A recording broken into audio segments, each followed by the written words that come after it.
Bunga di Batu Cadas. Audiobook, novel silat. Cerita, Esa Mintarja. Jilid 37. Karena itu timbullah niatnya untuk langsung berbicara agar ia mendapat kepastian, apakah benar Ki Dipanala itu terlibat atau tidak. Karena itulah maka Buntal pun kemudian merayap semakin dekat. Dan tiba-tiba saja ia meloncat keluar dari persembunyiannya dan berdiri tegak di hadapan kedua orang itu. Ki Dipanala dan kawannya terkejut bukan buatan, mereka sama sekali tidak menduga bahwa tiba-tiba saja seseorang telah berdiri di hadapannya. Apalagi ketika Ki Dipanala melihat wajah itu, seorang anak muda yang bernama Buntal. "Buntal," ia berdesis. "Ya Ki Dipanala." Agaknya Ki Dipanala masih mengenal aku. "Tentu, aku tentu mengenalmu." "Terima kasih Ki Dipanala," jawab Buntal kemudian. "Lalu, tetapi di dalam keadaan seperti ini, perkenankanlah aku bertanya, apakah yang Kia lakukan di sini?" Baru saja sekelompok orang membakar dan merampok di padukuhan ini. Kemudian Ki Dipanala datang berdua seolah-olah melihat hasil dari perbuatan yang ganas itu. Ki Dipanala termangu-mangu sejenak. Namun kemudian jawabnya, "Hanya suatu kebetulan bahwa aku lewat di tempat ini. Aku mendengar suara kentong titir, sehingga aku singgah sejenak untuk melihat, apakah yang sebenarnya telah terjadi. Dan di sini aku melihat sebuah rumah sedang terbakar." Ki Dipanala. Agaknya Ki Dipanala baru dalam perjalanan. Dari mana atau akan pergi kemana? Ki Dipanala menjadi agak bingung. Jawabnya, sekedar nganglang untuk melihat perkembangan keadaan Buntal. Tetapi Ki Dipanala rasa-rasanya menilai peristiwa ini sebagai suatu keadaan yang sudah selesai, dan sebagai suatu rencana yang sudah dikerjakan dengan baik. "Ah, kau jangan mengada-ada. Aku benar-benar kebetulan saja lewat di daerah ini." "Paman," berkata Buntal kemudian, "aku minta maaf bahwa aku terpaksa berbuat sesuatu yang barangkali tidak menyenangkan bagi Paman. Tetapi apa boleh buat?" Buntal menarik nafas dalam-dalam, kemudian, "Apakah Paman terlibat di dalam perbuatan ini?" "Buntal," Ki Dipanala memotong, "kau jangan berprasangka yang demikian terhadapku. Beberapa saat yang lampau, Jatisari telah dibayangi oleh petugas sandi. Ketika petugas sandi itu hilang, maka sepasukan prajurit datang untuk mencarinya. Dan pasukan berkuda yang datang itu ternyata dipimpin oleh Raden Juwiring. Apa hubungannya dengan aku sekarang? Paman adalah orang yang dekat sekali dengan Raden Juwiring. Jika Raden Juwiring ternyata kemudian tergelincir ke dalam sikapnya sekarang, maka Ki Dipanala pun agaknya tidak akan sulit untuk sampai ke jalan serupa." Ki Dipanala menjadi semakin gelisah. Katanya, "Kau mengambil kesimpulan yang salah Buntal. Aku sama sekali tidak ikut serta di dalam pergolakan ini. Aku berdiri di luar sama sekali." "Tentu kau dapat berkata begitu sekarang Paman. Namun kehadiran Paman, dan penilaian Paman atas yang terjadi ini sangat mencurigakan. Ketika aku mendengar bahwa Raden Juwiring kini menjadi seorang senopati dari pasukan berkuda Surakarta yang bekerja bersama dengan Kumpeni, aku menjadi sangat kecewa. Dan sekarang aku melihat sikap Ki Dipanala yang tidak dapat aku mengerti. Sudahlah. Baiklah aku pergi. Jika kau anggap bahwa kehadiranku di sini dapat menumbuhkan kecurigaanmu." "Begitu saja pergi," sahut Buntal, "maaf Paman. Sebaiknya Paman aku antarkan menghadap Kiai Sarpasrana dan bahkan menghadap Pangeran Mangkubumi." "Pangeran Mangkubumi? Kenapa aku harus menghadap Pangeran Mangkubumi?" "Jika sekiranya kau menganggap tindakanku merugikan perjuangan Pangeran Mangkubumi, maka kau tidak berhak membawa aku kepadanya." "Paman," berkata Buntal, "Paman tentu tahu bahwa perbuatan orang-orang yang membakar dan merampok ini sangat merugikan perjuangan Raden Mas Said. Jika Paman memang terlibat, maka Paman pun telah melakukan sesuatu yang merugikan perjuangan menentang kekuasaan asing itu. Nah, setiap orang merasa bertanggung jawab atas kemerdekaan negerinya dan berjuang untuk menghapuskan pengaruh Kumpeni yang semakin lama semakin mencengkam Surakarta, sehingga tidak mustahil bahwa pada suatu ketika Surakarta benar-benar akan kehilangan dirinya sendiri." Ki Dipanala menjadi semakin gelisah. Katanya kemudian di sela debar jantungnya yang semakin cepat, "Jangan berprasangka terlampau jauh Buntal. Baiklah kita berpisah saja." "Tidak Paman. Bersalah atau tidak bersalah Paman terpaksa aku bawa menghadap Pangeran Mangkubumi." Bukankah tuduhanmu tindakanku ini merugikan perjuangan Raden Mas Said, bukan Pangeran Mangkubumi? Meskipun ada bedanya, tetapi di dalam hal ini terpaksa aku lakukan. Baik Pangeran Mangkubumi maupun Raden Mas Said tentu akan berkepentingan dengan sikapmu. Buntal, suara Ki Dipanala menjadi dalam, kau sudah melakukan kesalahan pula. Pangeran Mangkubumi sampai saat ini belum melakukan sesuatu tindakan yang dapat dianggap sebagai suatu perlawanan terhadap Surakarta. Hanya karena sikap iri dan dengki beberapa orang bangsawan, Pangeran Mangkubumi menjadi semakin tersudut. Tetapi apakah kau pernah mendapat perintah untuk melakukan perlawanan atas Surakarta secara terbuka? Buntallah yang kemudian terkejut mendengar pertanyaan itu. Ia sadar bahwa Ki Dipanala adalah seorang yang memiliki bukan saja pengertian yang jauh lebih luas daripadanya tentang pemerintahan, tetapi juga memiliki pengalaman yang cukup. Karena itu, maka untuk sejenak ia kebingungan untuk menjawab pertanyaan itu. Buntal, berkata Ki Dipanala kemudian, seandainya kau anggap orang Surakarta yang sedang melakukan perbuatan yang licik, maka kau sama sekali tidak berhak berbuat sesuatu. Apalagi atas nama Pangeran Mangkubumi. Dengan demikian kau sudah mendahuluinya melakukan perlawanan terbuka, karena kau telah melakukan tindakan terhadapku. Sejenak Buntal mematung, dan Ki Dipanala berkata seterusnya, karena itu, Buntal. Pergilah. Aku juga akan pergi. Masih banyak kesempatan untuk berbuat sesuatu. Tetapi Buntal yang bimbang itu tiba-tiba berkata, jangan Ki Dipanala. Jangan pergi. Maksudmu? Bukan maksudku mendahului tindakan Pangeran Mangkubumi. Tetapi perbuatanmu dan beberapa prajurit Surakarta telah benar-benar merugikan perjuangan Raden Mas Said. Dengan demikian kau harus mempertanggungjawabkan. Kau akan aku bawa, apapun yang akan terjadi. Sebab aku kira persoalannya akan menjadi semakin jelas jika kau berhadapan dengan orang yang memiliki pengertian dan pengalaman yang jauh lebih luas daripadaku. Seandainya keputusannya kelak, Paman dilepaskan dan dipersilahkan kembali ke Surakarta, itu bukan lagi menjadi persoalanku. Jangan keras kepala Buntal, berkata Ki Dipanala, kau masih terlampau muda. Tindakanmu merugikan perjuangan Pangeran Mangkubumi. Dengan demikian kau sudah menyusutkan Pangeran Mangkubumi ke dalam kesulitan yang lebih parah lagi dari sekarang. Kau menggertak, tiba-tiba saja Buntal berkata tegas, kau ingin aku melepaskanmu. Tidak. Aku tidak akan melepaskan Paman dan kawan Paman itu. Ah, marilah. Serahkan senjata Paman. Kita pergi ke Sukawati. Terserah apa yang akan mereka lakukan atas Paman. Mungkin Paman akan dilepaskan, tetapi mungkin pula Paman akan diserahkan oleh para pemimpin di Sukawati kepada Raden Mas Said. Tetapi masih ada kemungkinan-kemungkinan lain yang aku tidak tahu. Kau jangan berpikir terlampau pendek Buntal. Waktuku sudah habis. Aku harus segera menghadap Kiai Sarpasrana. Jika demikian kembalilah. Aku akan kembali bersama Paman. Ki Dipanala termangu-mangu sejenak. Ia sadar bahwa murid Jati Aking ini tidak akan dapat diredakan begitu saja. Karena itu ia menjadi gelisah.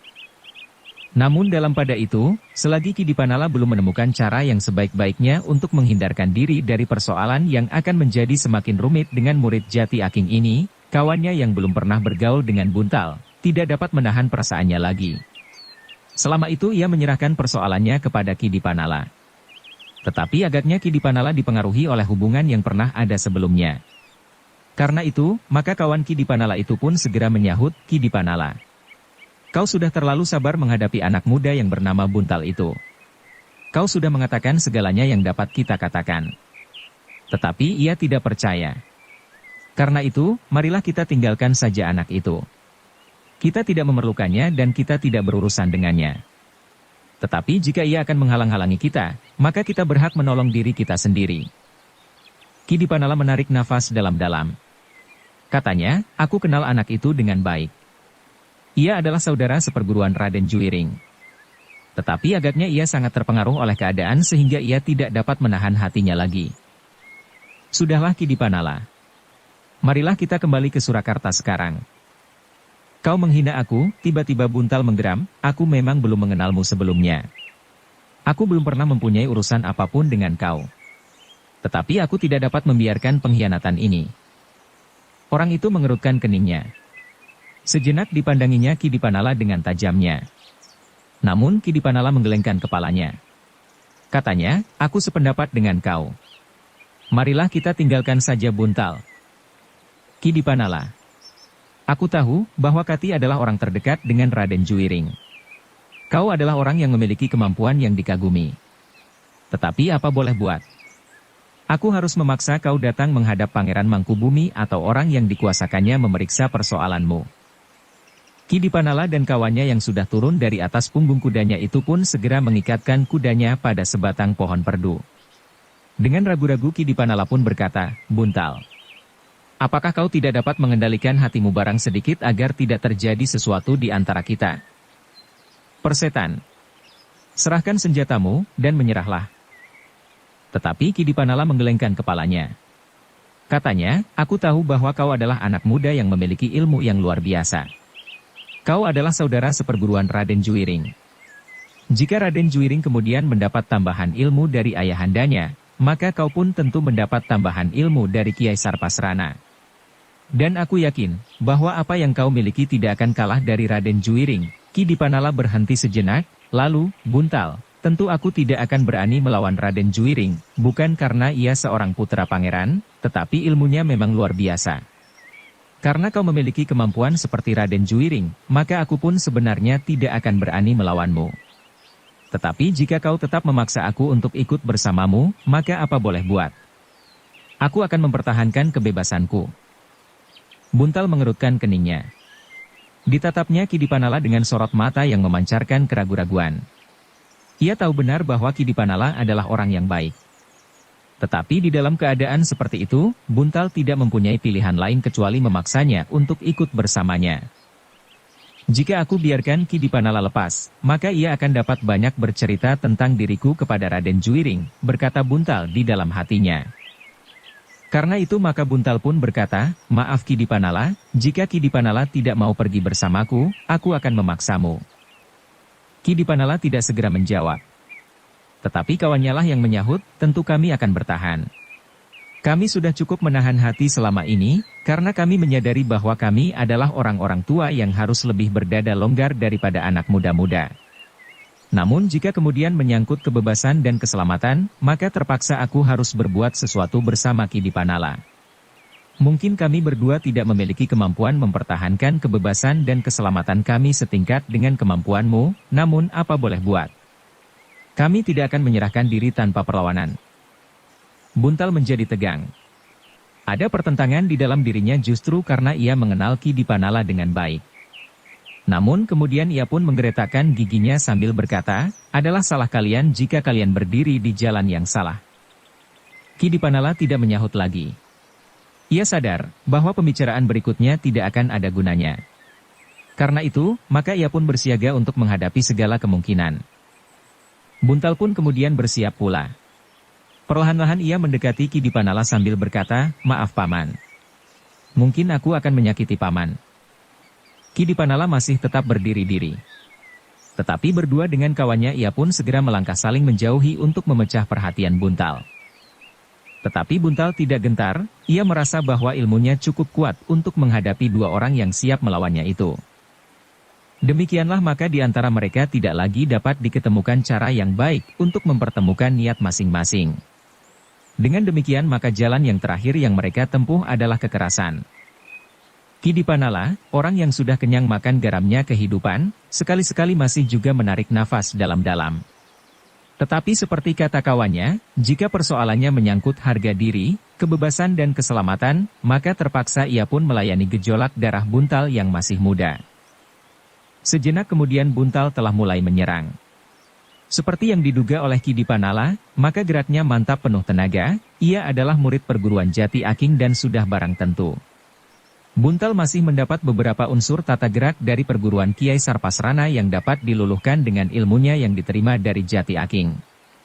Dengan demikian, di dalam perkelahian berikutnya, Ki Dipanala melihat bahwa Buntal adalah anak muda yang memiliki bekal yang cukup. Raden Juwiring yang meluluhkan ilmu dari perguruan Jati banyak untuk terjun di dalam gelanggang keprajuritan seperti Aking dengan ilmu yang diwarisinya dari ayahandanya, seorang senapati yang tidak banyak tandingnya di Surakarta. Tetapi pada saat itu Ki Dipanala tidak berdiri seorang diri. Ia berkelahi bersama seorang kawannya. Seorang yang lebih muda sedikit dari Ki Dipanala. Namun yang ternyata bukan sekedar seorang pengikut yang berlindung di balik punggung. Ketika perkelahian itu meningkat semakin seru, terasa oleh Buntal bahwa kedua lawannya adalah lawan yang berat. Kedua orang itu tidak seringan keempat orang yang diceritakan oleh Arum, menyelidiki dan mencari keterangan tentang Jatisari, namun yang kemudian hilang dibawa oleh Sura selain yang terbunuh. Kedua orang itu memiliki kemampuan bertempur berpasangan sehingga terasa oleh Buntal bahwa ia mendapat lawan yang cukup tangguh. Setiap kali Buntal memusatkan serangannya kepada salah seorang dari mereka, maka setiap kali yang lain dengan garangnya menyerang dari arah yang lain. Bukan sekedar serangan yang dapat mengganggu pemusatan perhatian dan serangannya sendiri, tetapi serangan itu benar-benar berbahaya baginya. Ketika Buntal dengan sepenuh tenaganya menyerang Ki Dipanala dan mencoba melumpuhkannya, maka kawan Ki Dipanala itu pun menyerangnya seperti air banjir menghantam tanggul. Ternyata bahwa sebelum ia berhasil menyentuh Ki Dipanala, terasa pundaknya menjadi nyeri. Kawan Ki Dipanala justru telah berhasil memukul pundaknya itu dengan ujung jari-jarinya yang merapat. Buntal terkejut bukan buatan. Pukulan itu benar-benar pukulan yang berbahaya. Untunglah bahwa Buntal berhasil memutar tubuhnya searah dengan arah pukulan itu, sehingga pukulan itu tidak meremukkan tulang-tulangnya. Namun selain karena perasaan sakit yang menyengat pundaknya, Buntal pun merasa heran, bahwa pukulan itu rasa-rasanya pernah dikenalnya. Pukulan dengan ujung jari yang merapat, dan pukulan justru dengan ujung ibu jari mengarah ke pangkal leher. Oh, Raden Juwiring, hampir saja Buntal berteriak, ia ingat betul. Pada saat-saat Raden Juwiring telah berada kembali di istananya, tetapi sekali-sekali masih datang ke Jati Aking dan kadang-kadang masih berlatih bersama, ia sering melihat pukulan serupa itu. Pukulan dengan ujung jari yang merapat, dan pukulan dengan ujung ibu jari. Siapakah orang ini? Buntal menjadi berdebar-debar. Dan dengan demikian maka perhatiannya dipusatkannya kepada orang yang belum dikenalnya itu.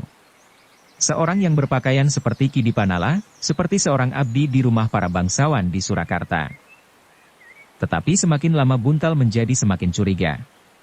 Orang itu tentu bukan sembarang abdi. Mungkin ia seorang prajurit sandi atau petugas-tugas yang lain. Bahkan kemudian Buntal merasa seakan-akan ia pernah melihat wajah seperti itu.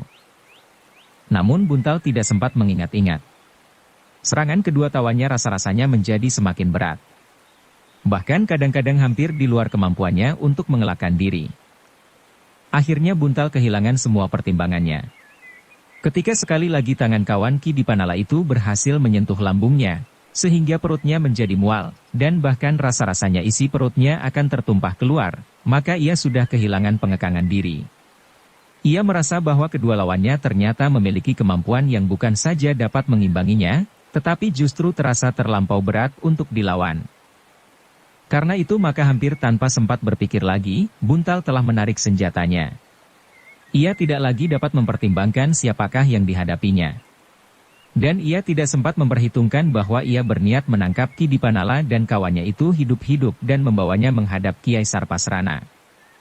Kedua lawannya terkejut melihat Buntal kini lelah menggenggam senjata. Bahkan keduanya meloncat surut. Ki Dipanala menjadi sangat tegang. Dengan suara bergetar ia berkata, "Buntal, jangan menjadi wuru. Kau sebaiknya tetap sadar, bahwa kita hanya sekedar bergurau. Kenapa kau tiba-tiba sudah menggenggam senjata?" "Aku tidak bergurau. Jika kalian berdua tidak bersedia memenuhi niatku, membawa kalian menghadap Pangeran Mangkubumi atau yang dikuasakannya, maka lebih baik aku membunuh kalian di sini. Bagaimanapun juga aku sudah berbuat sesuatu bagi tanah ini. Aku sudah membantu mengurangi penjilat-penjilat yang selama ini mempersubur kekuasaan orang asing." "Buntal," Ki Dipanala menjadi cemas, "kau masih sangat muda. Kau belum mempunyai pertimbangan yang baik. Jika kau mau mendengar kata-kataku, pergilah kepada Ki Sarpasrana. Jika kata-katamu didengar, dan Kiai Sarpasrana memerlukan aku, kau tidak usah bertempur apalagi dengan senjata. Biarlah Kiai Sarpasrana menyuruh seorang cantriknya atau kau sendiri datang ke rumahku dan memanggilku.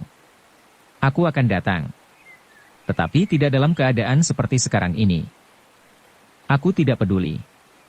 Jangan mencoba menyelamatkan dirimu dengan muslihat semacam itu. Kidipanala menarik nafas dalam-dalam. Yang dihadapinya adalah seorang anak muda yang darahnya masih terlampau panas. Karena itu, maka ia menjadi agak bingung untuk menghindarkan diri dari bentrok senjata dengan anak muda dari Jati Aking. Tetapi Buntal tidak memberinya kesempatan. Dengan sigapnya ia mulai mengayunkan senjata dan siap untuk meloncat menyerang. Tidak ada pilihan lain dari Kidipanala dan kawannya kecuali mempertahankan diri. Karena itulah maka keduanya pun kemudian telah mencabut pedang masing-masing. Buntal, masih ada waktu untuk menyadari segala tindakanmu sekarang ini, berkata Kidipanala. Aku sadar sepenuhnya. Aku harus menangkapmu, hidup atau mati. Kidipanala menarik nafas dalam-dalam. Ia mengerti sepenuhnya betapa darah muda di dalam tubuh Buntal yang dibakar oleh gairah perjuangannya itu sedang menggelegak. Namun dengan demikian ia menjadi semakin cemas bahwa akan datang saatnya ia harus mempertaruhkan nyawanya melawan anak muda yang baik itu. Namun sebelum Kidipanala menyahut, kawannya sudah mendahuluinya, apa boleh bual. Aku dan Kidipanala pun pernah belajar bermain senjata. Carangkah kami berdua masih sempat berusaha menyelamatkan diri. Buntal tidak menunggu kalimat itu selesai. Tiba-tiba saja ia telah meloncat menyerang dengan garangnya. Ujung pedangnya mematuk seperti ujung paruh seekor burung Garuda yang menukik dari udara, menyambar dada kawan Kidipanala. Tetapi kawan Kidipanala itu benar-benar tangkas. Dengan sigapnya ia meloncat ke samping. Bukan saja menghindari serangan Buntal, tetapi ia masih sempal menyerang anak muda itu. Dengan sekuat tenaganya ia memukul senjata Buntal. Buntal sama sekali tidak menduganya bahwa lawannya mampu berbuat secepat itu, sehingga karena itu, ia tidak siap menghadapinya. Ternyata pedangnya telah bergetar dan telapak tangannya bagaikan disengat oleh ujung senjata itu, sehingga senjata itu terlepas dari tangannya. Hanya karena Buntal telah terlatih dengan baik, maka dengan gerak naluriah ia masih sempat memungut pedangnya dan meloncat menjauhi lawannya. Ternyata lawannya tidak mengejarnya. Kidipanala pun tidak segera menyerangnya. Tetapi keduanya termangu-mangu untuk beberapa saat memandang Buntal yang memperbaiki kesalahan. Namun dalam pada itu, Buntal yang merasa tangannya masih pedih mencoba menilai keadaan. Lawannya benar-benar bukan orang kebanyakan. Semula ia mengira bahwa lawannya tidak akan lebih baik dari Kidipanala. Namun ternyata kawan Kidipanala itu memiliki kemampuan yang tinggi. Meskipun demikian semuanya sudah terlanjur dimulai. Buntal adalah seorang anak muda yang keras hati sehingga karena itu maka ia tidak berniat untuk menarik diri dari perkelahian itu. Sejenak ia mencoba menilai keadaan. Dicobanya menggenggam pedangnya erat-erat meskipun tangannya masih nyeri sambil menggeretakkan giginya Buntal pun melangkah maju. Pedang yang sudah berada di tangannya lagi itu pun diacukannya. Tetapi ia tidak berani lagi bertindak dengan tergesa-gesa agar pedangnya tidak lagi terloncat dari tangannya. Kedua lawannya bergeser selangkah. Namun dalam pada itu, Kidipanala masih sempat berkata, Buntal, apakah kau masih akan melanjutkan perkelahian yang tidak akan ada artinya apa-apa ini? Persetan, Buntal benar-benar telah dibelit oleh perasaannya yang meluap-luap. Karena itu, ia tidak mempunyai pilihan lain kecuali bertempur, adalah sudah wajar, jika di dalam perkelahian, akan jatuh korban, katanya lebih lanjut, dan kita akan bertempur terus. Jika aku tidak berhasil membawa Kidipanala dan kawanmu itu, maka biarlah mayatku terkapar di sini. Ah, jangan berbicara tentang sesuatu yang mengerikan Buntal. Masih banyak jalan yang dapat ditempuh. Tetapi Buntal tidak menghiraukan.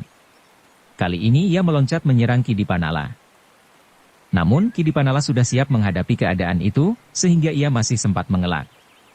Tetapi Kidipanala tidak setangkas kawannya. Buntal masih sempat berputar dan mengayunkan pedangnya mendatar. Tetapi Kidipanala berhasil menangkis serangan itu meskipun ia harus berloncatan surut. Buntal tidak ingin melepaskan lawannya. Ia ingin mengurangi kekuatan lawannya. Meskipun semula tidak terlintas sama sekali niatnya untuk membunuh, apalagi Kidipanala, namun dalam keadaan yang kalut itu, ia tidak dapat mengingat lagi untuk mengekang dirinya. Bahkan meskipun ia sudah mengerahkan tenaganya, ia masih belum dapat berbuat banyak terhadap kedua lawannya itu. Ternyata bahwa kemampuan Buntal memang lebih tinggi dari Kidipanala. Namun Kidipanala yang memiliki pengalaman jauh lebih banyak, masih sempat mencari kesempatan untuk membebaskan diri dari serangan buntal yang datang bagaikan banjir bandang. Tetapi dalam pada itu, kawan Kidipanala tidak membiarkannya berada dalam kesulitan. Dengan tangkasnya ia meloncat mendekatinya dan menolongnya. Dengan serangan mendatar kawan Kidipanala itu telah memotong serangan buntal, dan memaksanya untuk menghadapinya. Bersambung ke jilid 38. Dukung kami dengan subscribe, follow, like, komen dan share. Terima kasih.